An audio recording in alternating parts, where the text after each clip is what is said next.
kung paano matuto magbasa ng mabilis?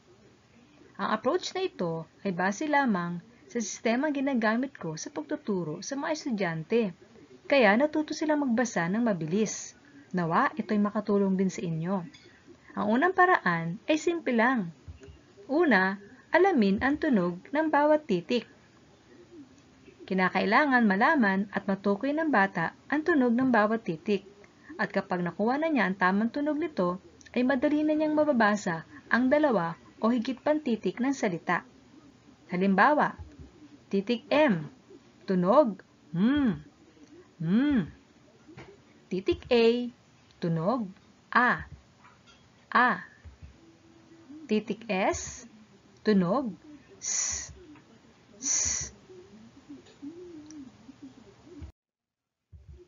Pangalawa, pagsamahin ang bawat tunog upang makabuo ng pantig. Halimbawa, A. Pagsamahin, nakabuo ka ng pantig ma.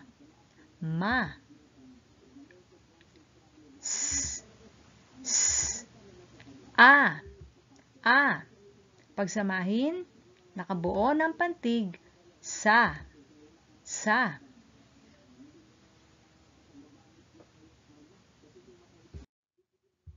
Pangatlo, pagsamahin ang mga pantig upang makabuo ng mga salita. Halimbawa, pantig ma, pantig sa. Ang dalawang tunog na ito, pag pinagsama, nakakabuo ka ng salitang masa. Sa, ma. Pagsamahin, sama.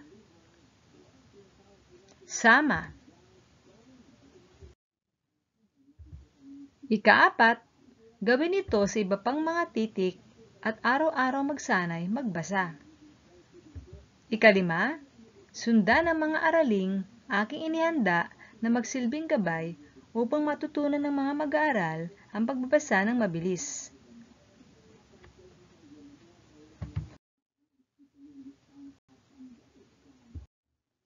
Tara, umpisa na natin.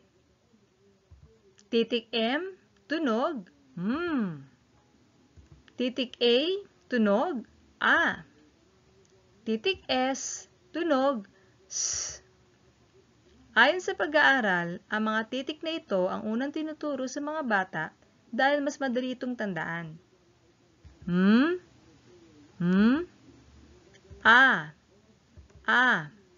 Pagsamahin ng mga tunog, ma. S.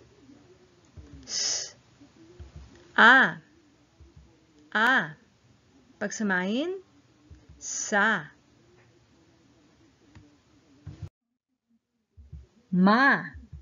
Sa. Pagsamahin, masa. Sa. Ma. Pagsamahin, sama. Ayan, nakabuo na tayo ng mga salita. Masa, sama.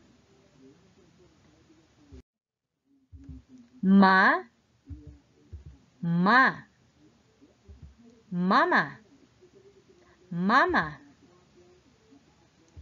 Sa,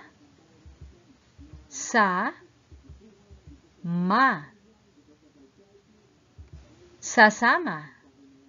Sasama. A, ma.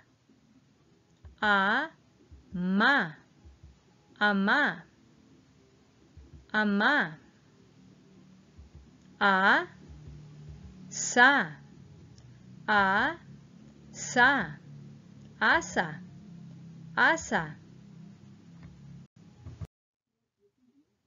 Ma, sa, ma.